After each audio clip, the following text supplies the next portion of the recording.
Assalamualaikum warahmatullahi wabarakatuh. Selamat pagi anak-anak. Semoga kita semua senantiasa diberi kesehatan dan selalu ada dalam lindungannya. Amin.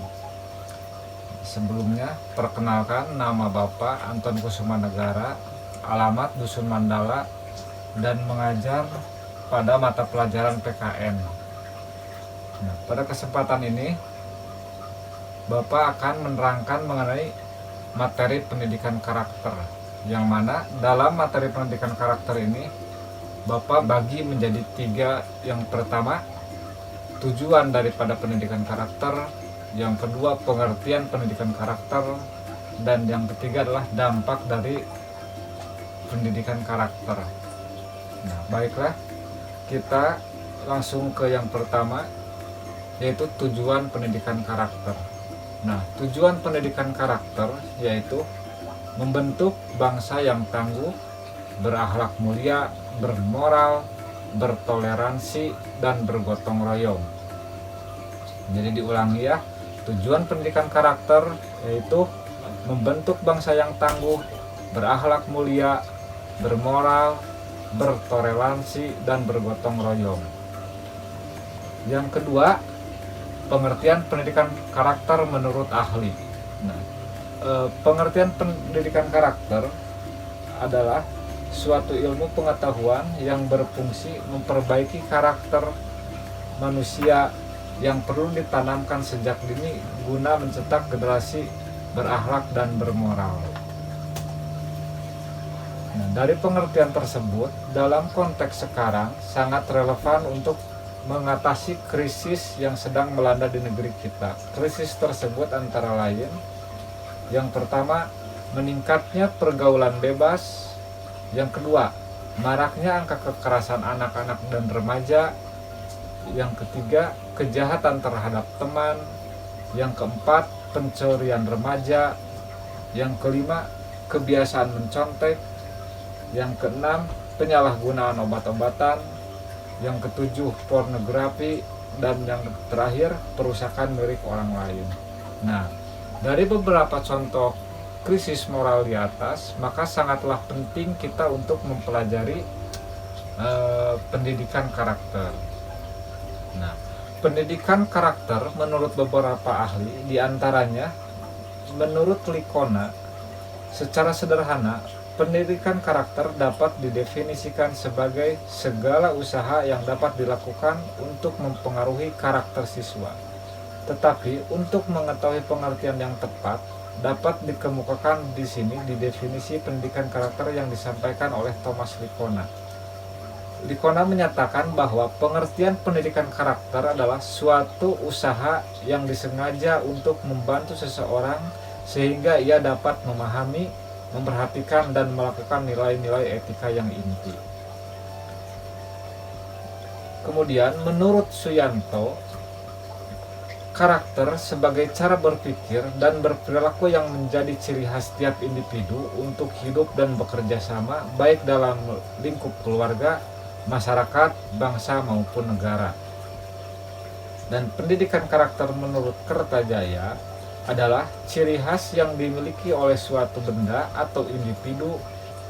Ciri khas tersebut adalah asli dan mengakar pada kepribadian benda atau individu tersebut, serta merupakan mesin yang mendorong bagaimana seorang bertindak, bersikap, berucap, dan merespon sesuatu. Kemudian, pendidikan karakter menurut Kamus Psikologi. Menurut Kamus Psikologi, karakter adalah kepribadian ditinjau dari titik tolak etis atau moral, misalnya kejujuran seseorang, dan biasanya berkaitan dengan sifat-sifat yang relatif tetap. Nah, di dalam pendidikan karakter menurut Kamus Psikologi ada 18 butir nilai-nilai pendidikan karakter, yaitu yang pertama, religius, jujur, toleransi, disiplin, kerja keras, kreatif, mandiri, demokratis, rasa ingin tahu, semangat kebangsaan, cinta tanah air, menghargai prestasi, bersahabat atau komunikatif, cinta damai, gemar membaca, peduli lingkungan, peduli sosial, dan tanggung jawab. Nah, karakter adalah cara berpikir dan berperilaku yang menjadi ciri khas setiap individu untuk hidup bekerja sama, baik lingkup keluarga, masyarakat, bangsa, dan negara. Individu yang berkarakter baik adalah individu yang bisa membuat keputusan dan siap mempertanggungjawabkan tiap akibat dari keputusan yang ia buat. Pembentukan karakter merupakan salah satu tujuan pendidikan nasional.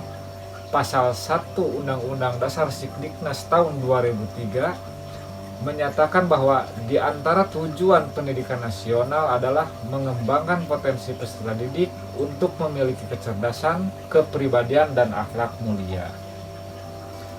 Nah, sesuai dengan amanah undang-undang tersebut, bermaksud agar pendidikan tidak hanya membentuk insan yang cerdas, namun juga berkepribadian atau berkarakter, sehingga nantinya akan lahir generasi bangsa yang tumbuh berkembang dengan karakter yang bernapas nilai-nilai luhur bangsa serta agama.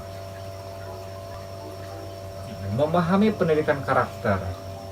Pendidikan karakter adalah pendidikan budi pekerti plus, yaitu melibatkan aspek pengetahuan, perasaan, dan tindakan. Menurut Thomas Likona, tanpa ketiga aspek ini, maka pendidikan karakter tidak akan efektif. Dengan pendidikan karakter yang diterapkan secara sistematis dan berkelanjutan, seseorang anak akan menjadi cerdas emosinya. Kecerdasan emosi ini adalah bekal penting dalam mempersiapkan anak menyongsong masa depan. Karena seseorang akan lebih mudah dan berhasil menghadapi segala macam tantangan kehidupan, termasuk tantangan untuk berhasil secara akademis. Nah, berikut adalah 9 pilar karakter yang berasal dari nilai-nilai luhur universal. Yang pertama, karakter cinta Tuhan dan segenap ciptaannya. Yang kedua, kemandirian dan tanggung jawab. Yang ketiga, kejujuran atau amanah dan diplomatis. Yang keempat, hormat dan santun. Yang kelima, dermawan, suka tolong menolong dan gotong royong atau kerjasama. 6. Percaya diri dan kerja keras. 7. Kepemimpinan dan keadilan. 8. Baik dan rendah hati. Dan yang terakhir, karakter toleransi, kedamaian, dan kesatuan. Nah, kemudian yang terakhir adalah dampak dari pendidikan karakter. Pendidikan karakter ini sangat berdampak penting bagi kehidupan generasi penerus. Di antaranya yang pertama adalah menyeimbangkan kemampuan kognitif pada peserta didik. Yang kedua, membentuk peserta didik menjadi berprestasi. Yang ketiga, membentuk emosi menjadi stabil. Yang keempat, membentuk rasa percaya diri. Yang kelima, membentuk kemampuan berkomunikasi. Yang keenam, membangun jiwa yang penuh tanggung jawab. Dan yang terakhir, membangun jiwa anak menjadi religius. Nah, itulah ketujuh dampak dari pada pendidikan karakter. Nah, dan yang terakhir adalah sebagai bukti kalian mengikuti pembelajaran ini, ada 5 soal yang harus kalian jawab. Soal yang pertama, sebutkan tujuan pendidikan karakter. Yang kedua, sebutkan pengertian karakter menurut Likona. Yang ketiga, sebutkan 3 aspek pendidikan karakter menurut Thomas Likona. Yang keempat, apa dampak dari pendidikan karakter? Dan yang terakhir, apa manfaat pendidikan karakter bagi kita? Dari Bapak dicukupkan sekian. Billahi taufiq wal hidayah. Wassalamualaikum warahmatullahi wabarakatuh.